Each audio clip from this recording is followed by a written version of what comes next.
Alrighty, folks, coming at you guys today with another spreadsheet video, this time a revisit to this Shinbi spreadsheet video that we did over a year ago now.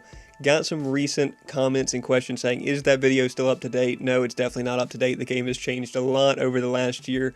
Kind of hard to believe we've been doing videos for this long, but diving into another spreadsheet with you guys today, looking at item optimization on Shinbi. What items should you be building to get the most out of her? Shinbi the Luminary, the revisit video. Timestamps below to each specific part if you just want to skip straight to the builds discussion. We're going to go through some stuff here, including augments, including some conclusions about generally how you should be playing Shinbi and getting the most out of her. So let's get right into it. Shinbi, as we discussed in the recent tier list video, hop over here on pred.gg. Shinbi, still a top 10 win rate hero following the 1.9 patch, which we've been playing on for a little over 2 weeks now. Respectable win rates for sure, over 53% in Silver Plus. And you're not seeing her banned, but you are seeing her picked quite frequently at, where is she at? Well, she's actually kind of down here in the middle of the pack. Picks-wise, a little over 20% pick rate. Still a very respectable hero in terms of win rate and pick rate. In a good spot right now. This is her abilities. These are all her abilities, including her passive and the scaling that they get. A lot of adjustments have been made to these since over a year ago when we originally investigated Shinbi. But it's still basically the same stuff. Her passive gives her extra auto attack damage via magical damage with scaling.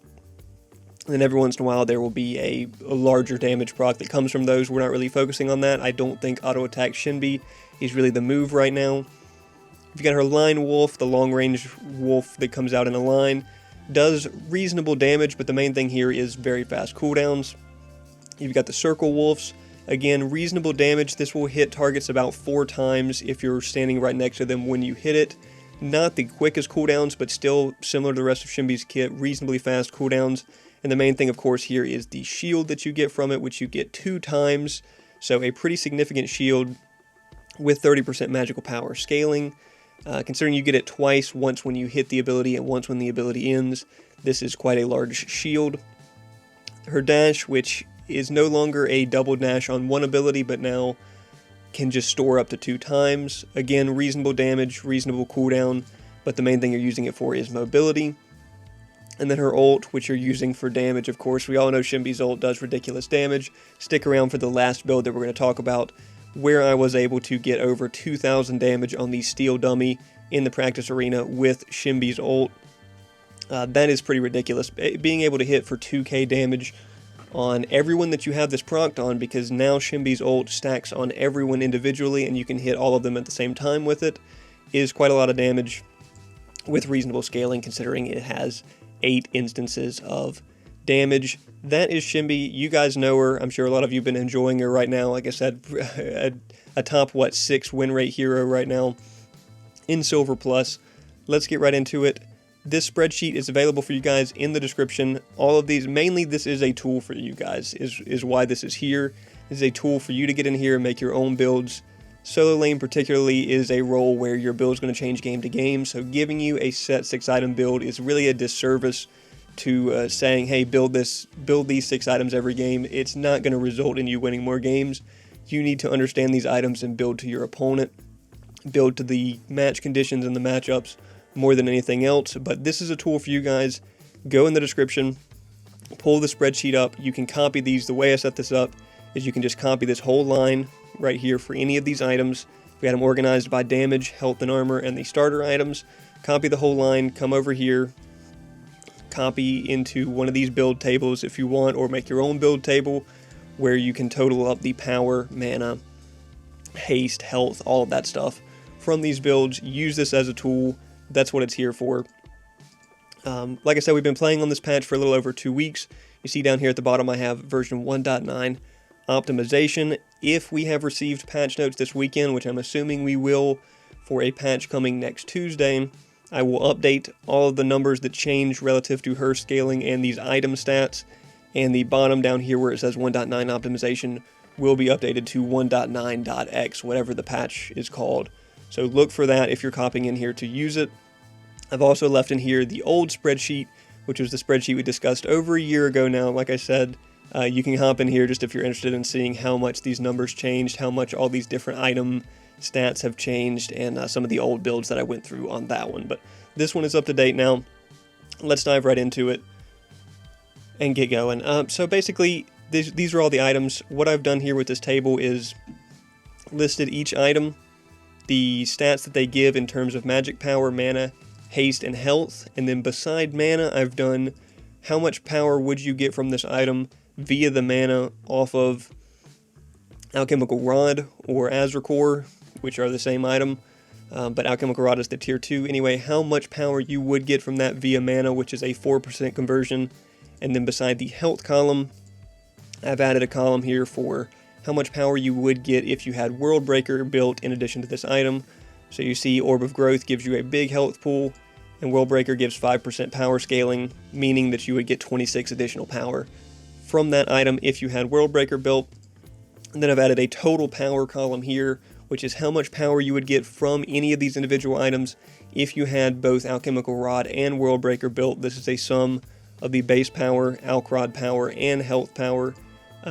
Keep in mind there are very few items that give, outside of Orb of Growth of course, they give both mana and health and power, so most of it's just one or the other, right? You know, like Megacosm gives mana, so if you have Alch Rod you would get some Alchemical Rod power, but doesn't give health, so you wouldn't get World Breaker power. So that's how this table is laid out. Like I've said, I've laid it out specifically so that if you're doing builds over here, you can copy this entire column or this entire row, copy it over into a build. That's how these builds right here were created that we're going to discuss later. And then you can get a sum up of each of these stats. But that's how it's laid out. So it's pretty much every item that I could come up with that you would possibly consider on them. On her, there are more items in here than in the old spreadsheet because new items have been added to the game since then. So hop in here, check it out. This is a tool for you guys to use. Let me know what you think about it in the comments below. If you get any use out of this, let me know. It's a tool for you guys to use. All the health items, some starter items. These are really the only starter items I would consider on her probably.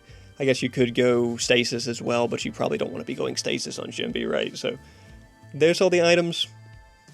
We'll discuss more of that in the builds. Before we get into that, let's talk about Shinbi's augments. This is something new that wasn't in the game when we investigated her over a year ago. Shinbi's augments, if you know about the augment system, if you've been playing Shinbi, you know that these are very lackluster augments. Shinbi did not get incredibly impactful augments. None of these are super flashy or really game-changing like some other heroes' augments that we got. We've got Showstopper, bites per minute, and Natural Talent. I'm usually going with Natural Talent because I just like the haste scaling into the late game. Upon killing a camp leader or siege minion, permanently gain 0.75 ability haste. Yeah, again, none of these are really that incredible, but I do like this one because towards the end of the game, this will equate to 20 to 30-ish, usually, additional ability haste, which is quite nice. Bites per minute. Ability hits reduce biting Melody's cooldown by 1 second more. This is her passive auto attack. Damage stem. I guess take this if you're building auto attack Shinbi, but I don't really think auto attack Shinbi is the move right now. So, but if you are building it, take that one for sure. And then Showstopper. Rushing Beat applies 2 stacks of track to heroes upon damaging them. This is her dash. When you dash through them, you can apply 2 stacks of her ult passive on them. This is okay if you're primarily building for max ult damage, which we will discuss that build in a moment. Then I guess this one would be the one you take, but I still think that the Natural Talent is pretty much, it's the one I'm always taking, pretty much. It's just, these are really not flashy augments. So that's it for how the items are laid up. Let's hop into some builds and discuss them here.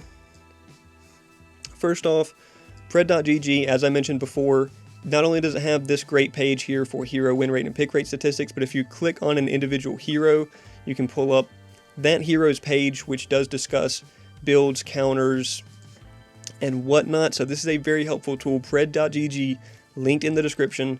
Hop in here, investigate some stuff. You can see the most frequently built items and the win rates associated with them as far as core items, and then 4th, 5th, and then I know 6th items are kind of cut off the screen here, but you can investigate by specific ranks. If we go look at Silver Plus rank, which is where I'm usually looking at and all this kind of stuff, you can check this stuff out.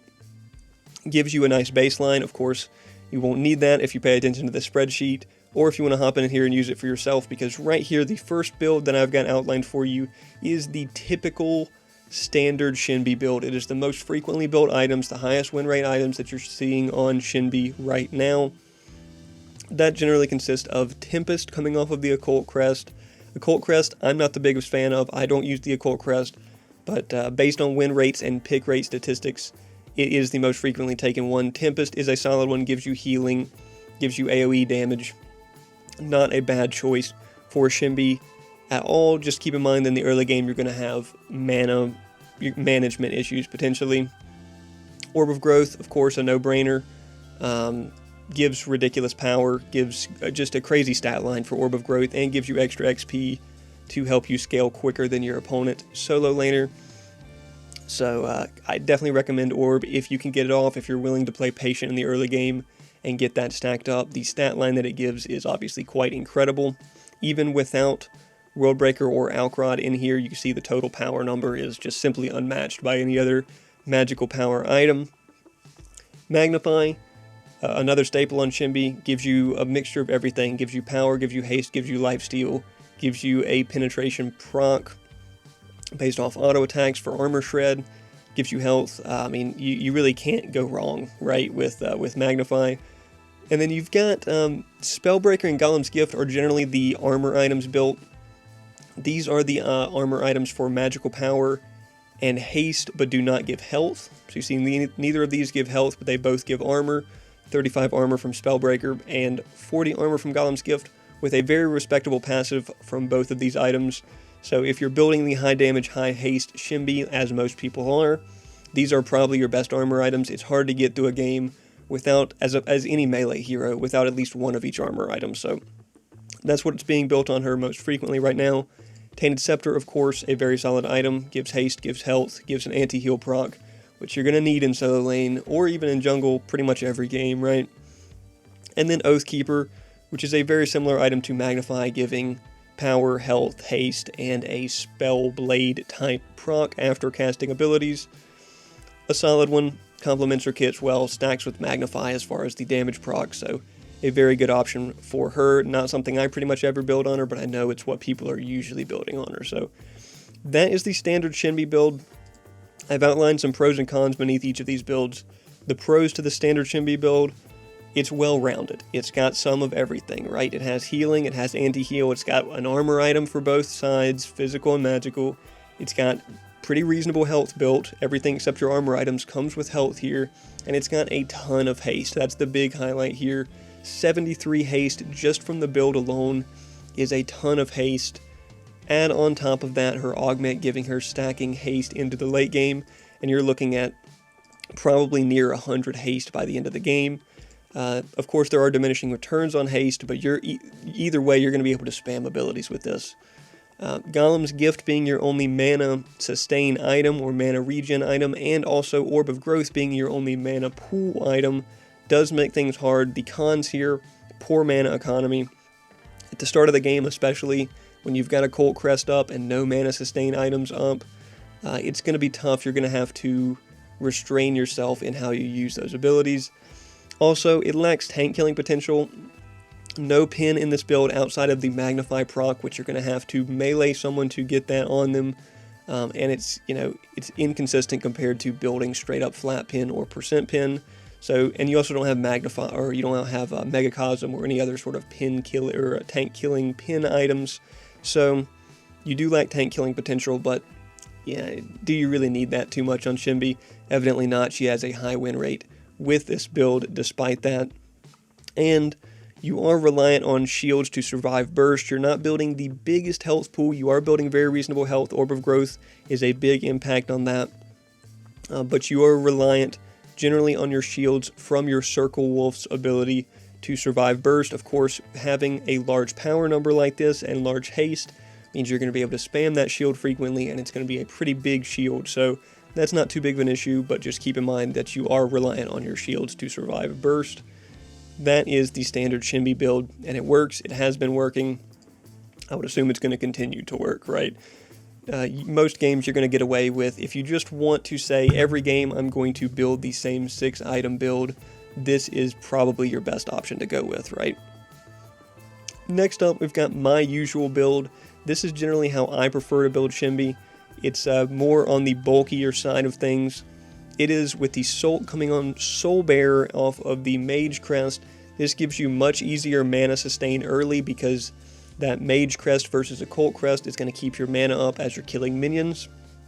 And it gives you a larger mana pool as well, so I just prefer it in the early game. It makes mana management easier. Orb of Growth, again, if any game you can get Orb of Growth off, which will not be every game because some games the tempo is not going to dictate it. Sometimes your opponent matchup in solo is going to be too high pace early for you, and Orb of Growth is going to be taxing to get on. But if you can get Orb of Growth off, the stat line is just too hard to turn down here, especially in my build where I'm building World Breaker every game. You're talking about an astronomical power number coming off of this for a single item. Quite ridiculous. Magnify, again, a staple. We already discussed it. Gives you some of everything you like. Tainted Scepter, again, probably your best anti-heal option. Most games has a true damage proc as well for dealing with tanks or high health targets, high armor targets in solo lane early, as I'm primarily viewing Shinbi as a solo laner. Good haste, and then where mine differs is really right here in the armor items. I'm generally going a bulkier Shinbi, as I mentioned, with Elefrost and Voidhelm replacing the Spellbreaker and Golem's Gift type items. These two items give health and armor rather than power and armor. Both, of course, still give haste. Haste is of utmost importance on Shinbi to get her abilities out frequently. But solid health pool from both of these items. Solid passives on them too. Elefrost giving you a Spellblade type proc to stack with Magnify, and a slow proc, and Voidhelm giving you additional healing on top of your Magnify healing that you're going to be getting. So really solid combination of items here for getting haste, health, and armor.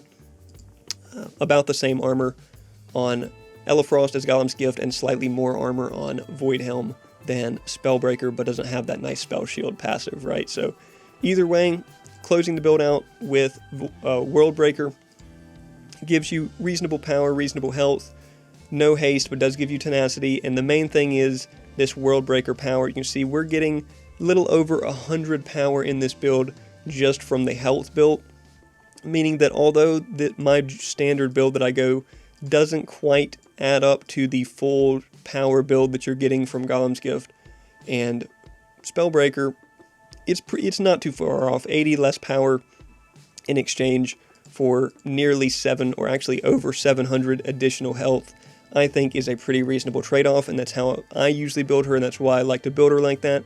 If you go down too early in fights, you're not going to be able to get that damage out, so I'd rather stay up in the fights, get as many passive procs or ult passive procs as I can on everyone, and then hit that ult for big damage. Pros and cons of the build that I'm usually going: easy mana management. Like I said, going Mage Crest is a lot easier early game to deal with, and you're picking up, by the time you have Elefrost, you'll have more mana than you need, more mana sustain than you need. So easier mana management compared to the standard build. Large health pool to survive burst. You're not entirely reliant on her shields to survive burst. They're just an extra added on top. Plus you have high sustain with that Voidhelm Magnify combo. You're going to be able to survive burst through those shields, no problem. Solid haste, not as much haste as the original build, but still respectable haste. Keep in mind, I'm also taking the haste stacking augment usually, so, you know, diminishing returns, right? After you're getting to that 70-ish haste benchmark, you're going to have really diminishing returns.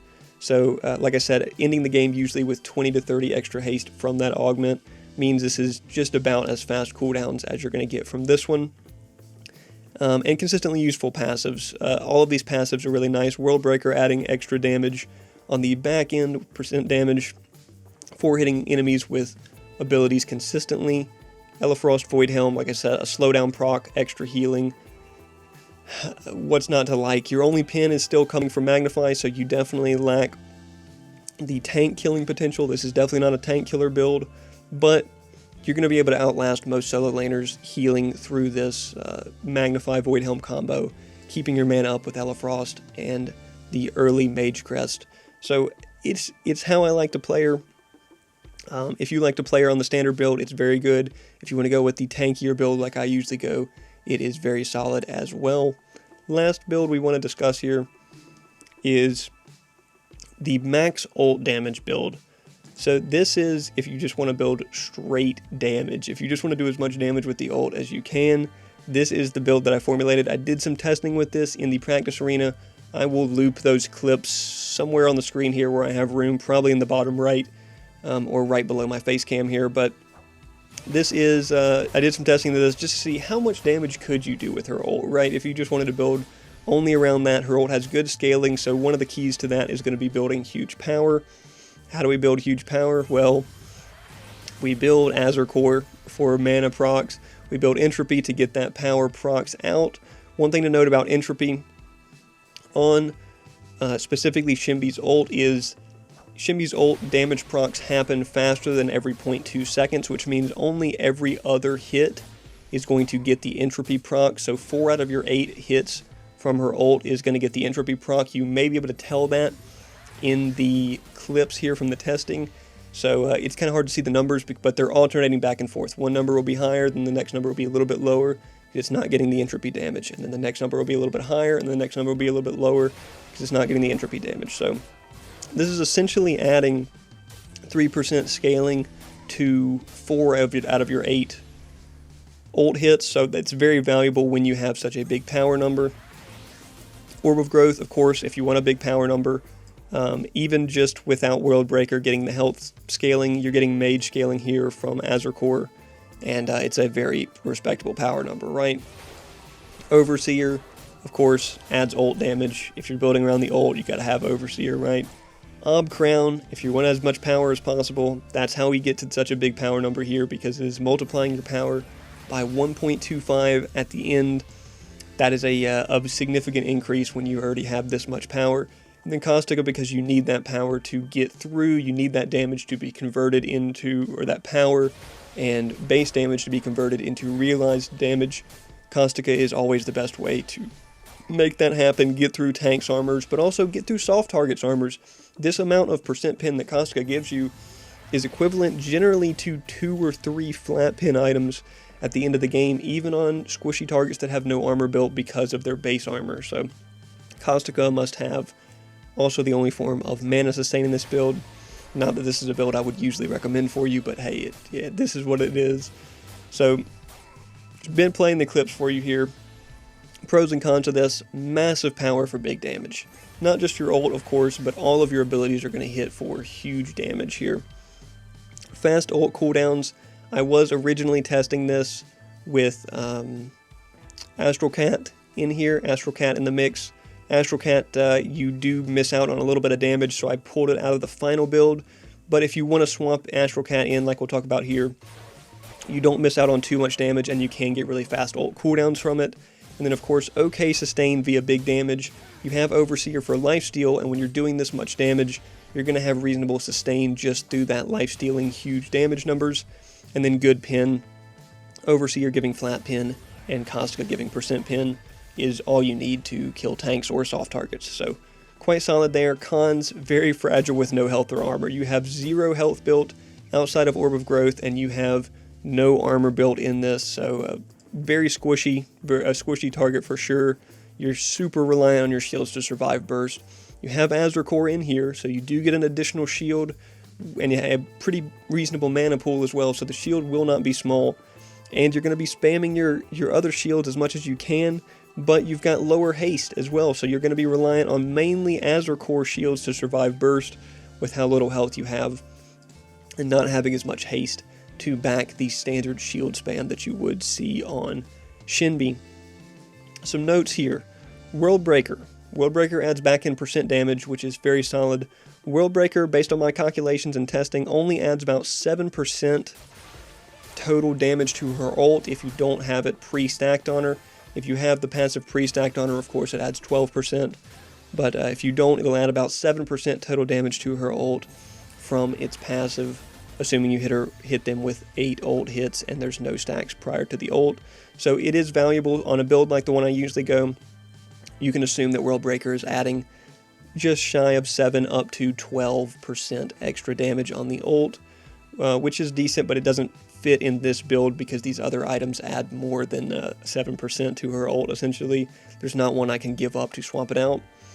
And then in the testing, which I've been showing the testing clips here, this build dealt 2004 magical damage to the steel dummy in the testing arena. Swapping out Orb of Growth, if you were to swap out Orb of Growth and go to Astral Catalyst instead for the additional haste and ult cooldowns, you would deal around 1900 damage.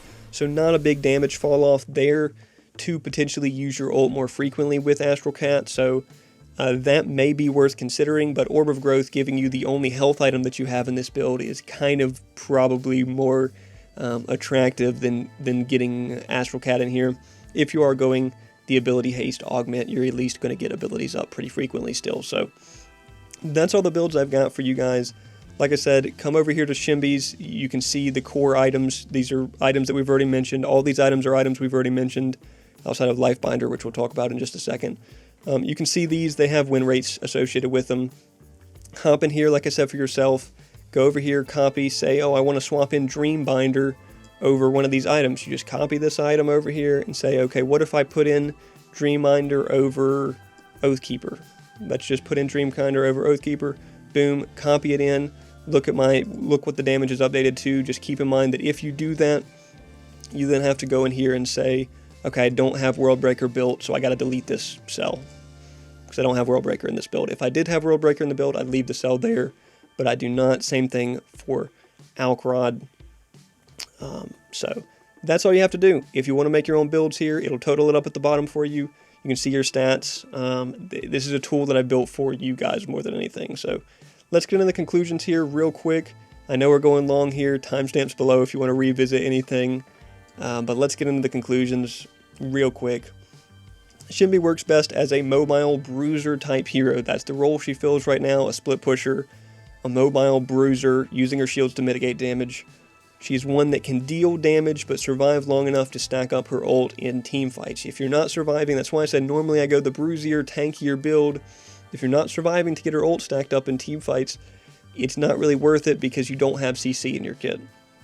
As such, the high power, high haste, and health build is the most meta way to go with her. Either of these two builds, the standard build or the build that I usually go, personally are very solid and I can recommend them. They will work for you most games quite well. With high power and haste, you'll be able to spam her shields more, which is how you win trades and survive burst. Winning your trades in solo lane with her is relatively easy, and that's why I think she has a high win rate and people enjoy playing her, because you just hit that shield when you're taking damage and you can win the trade, especially if you're healing through it with something like Magnify. So the solid damage output and shields keep her alive in trades, let her stack up her ult passive, and then hit that ult for huge damage to finish people off. And since it hits all targets now that it procs on, it's very valuable in late game team fights. Auto attack Shinbi is viable. Obviously she has a passive that gives her additional auto attack damage, but it's generally not recommended over the standard high haste build or my high health build. It is viable though. Like if you want to do it, you can do it. If in the case that you are going to do it, you're looking for Typhoon as your crest option off of the Occult crest, and you're looking for Prophecy first or second item, is an absolute must. It's how you're going to get the majority of your auto attack damage. She can do it well. I wouldn't necessarily recommend it. I would say if you want to play a magical auto attacking solo laner, I would potentially look to Aurora with her attack speed passive, or her attack speed augment that procs when her snowstorm is going from her passive. I would look to that potentially as a better option. Or even Quang has good auto attack options as well with how his passive functions. So maybe consider those over Shinbi, but Shinbi can do it if it's something you're interested in. Shinbi as a burst assassin is decent coming out of the jungle. Mostly I'm looking at solo lane Shinbi because that's where I feel she is best at, but she can play jungle burst assassin quite well. As we discussed in the max power build here, which is something you're going to go more likely in jungle, you're going to go potentially with a higher damage build, at least getting Overseer in there in addition to your normal health items. Her ult can hit for over 2,000 damage on the max power build, which is crazy. You can definitely come out of jungle, get your ult stacked up on duo lane, either one or both of them, and hit them for huge damage with that. But while she can perform this role, she's likely to be heavily reliant on her ult to finish ganks, as she has no CC. So yes, you can jump out of jungle on duo lane, try to stack up your ult passives on them, and then ult them to finish them, but you can't stun them or lock them down for your team's duo to get on them and finish them. So you are going to be reliant on your ult. Countess can generally perform this magical burst assassin jungler role better, as she has built-in sustain to clear camps and take fights more often. If you're taking too much damage clearing camps and you don't have enough sustain, it means you can't clear camps and then immediately jump lanes, which Countess is able to do with her sustain. Both of them have definitely fast enough clear though to get through the jungle quickly. It's just about the sustain in jungle. So that's what I've got to discuss as far as auto attack and jungle Shinbi. Going back to solo lane Shinbi, remember in solo lane that building to your opponent is more important than following any set build. Please think for yourself. Please, so many times I come against the solo lane matchups where I'm playing against someone who's playing Sevrog, and they're going Fire Blossom Tainted Guard first, and I'm a magical damage hero. That Fire Blossom Tainted Guard first is not going to help you, man. It's not going to work out for you. Keep in mind what you're building relative to what your opponent's doing. You have to think for yourself more than to follow any set build. Solo lane is the most important role for counter building to your opponent and your matchup. For example, if your matchup's a big healer or starts lifesteal items, build anti-heal early. I mean, if I'm coming up against something like a Chimera or a Grux or the new hero Bale in solo lane as Shinbi, I'm getting Tainted Scepter on as soon as I can, first or second item. At least build the tier 2 anti-heal portion of it before you continue on to another item. It's going to give you way better chance of winning your trades. If your team has no tank, support, or jungle, if you've got a ranged support and an assassin jungle, you may want to build a tankier Shinbi out of solo lane to frontline for your team late game. Build even more tanky than my usual build in those cases. If your team has no other bulky heroes, if both your lane opponent that you're against in solo lane and the enemy jungle are the same damage type, aka you've got a Quang and an Akron or something for double magical, or you've got a Chimera and a Greystone or something like that for double physical, build an armor item against that type early. Pick up your Golem's Gift early, pick up your Elefrost early, or pick up your Spellbreaker or your Flux Matrix or your Void Helm, whatever it may be. Pick them up early, because if you know that you're only dealing with primarily one damage type for the first half of the game, having that armor up as soon as possible is going to benefit you. So in conclusion, there are many factors that go into each game, so stay aware and adapt accordingly. Don't follow a set build. Think for yourself. These are just guidelines. Flex one or two items out of any of these builds and it'll still work out great for you, if not better, most cases, right? Because you're adapting to the game conditions. And then finally, some other items worth considering that I didn't list in any of these three above builds. Cresselia, it is a support item, but it's very cheap. Gives you cheap haste and mana sustain early if you plan on taking like the Occult Crest start rather than the Mage Crest start that I usually take. And you still want to spam abilities, Cresselia can give you that mana sustain and that haste to do that early. Tainted Guard or Tainted Bastion. You're going to need anti-heal just about every game and just about against every solo laner. So this is your anti-heal option for games where you plan to build tankier and maybe go World Breaker, or your team needs you to frontline.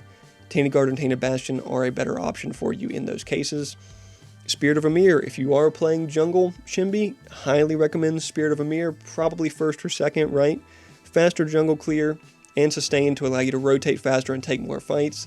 If you're taking too much damage from jungle camps, that means you can't jump on the lanes, so you need that Spirit of Amir sustain in addition to potentially Magnify or Lifebinder. Speaking of which, Lifebinder, it's a solid lifesteal item. It gives you the most lifesteal of any of the magical items, and it gives 15 haste, which is quite solid, and it can make for a decent option for pushing your lead if you're ahead. If I'm ahead big in solo lane, picking up Lifebinder, potentially third or fourth, could help you extend your lead or force your lead onto other lanes when you get in those team fights and you need to do more damage and sustain more as well. Lifebinder is a good trade-off for that, coming with 15 haste, quite valuable. Fire Blossom. This, if you're against the situation, like I said, where you have a physical solo lane opponent and a physical jungle opponent, this is a really good physical armor item. Makes you difficult to 1v1 for most any physical damage dealer solo laner. Very few solo laners are going to be able to punch through you with Fire Blossom, especially if you also have it with like Magnify to keep your healing up. It's going to make you hard to take down. Flux Matrix, the same thing on the magical side of things. It's a good damage adding magical armor item if the enemy are a magical heavy comp. If they're looking at 3 or 4 enemy magical damage dealers, Flux Matrix adds damage to you by doing with the AoE aura proc for additional magic damage dealt, but also gives you magical armor, so a very solid item coming with some haste as well. Dreambinder. Shinbi lacks CC, so Dreambinder with an additional slow proc that it comes with on hitting abilities, in addition to Elefrost, of course, if you're interested in that, can make up for the lack of CC and help you stick to targets better or slow other targets down if you're coming out of jungle to try to hit ganks. Dreambinder is a solid option also. Being the Dreambinder gives so much power and health, goes well with World Breaker type builds. And then finally, Wraith Leggings. It adds significant damage with the pin that it adds and a huge power number, but also accentuates Shinbi's mobility as a split pusher or assassin that's dashing around the battlefield. So that's all I've got for you guys today. Hop in here. This is a tool for you guys to use more than anything else. Go over to pred.gg, check out win rates, complain that Shinbi has too high of a win rate, or hop in Shinbi's builds and check out their build recommendations. All of this are very helpful tools. Just trying to spread some resources for you guys. Check these out. Ton of links in the description. Go look at those. Let me know. Let me know your thoughts. Are you building anything similar to this? Are you building something similar to this standard Shinbi build, or do you have some other items you prefer?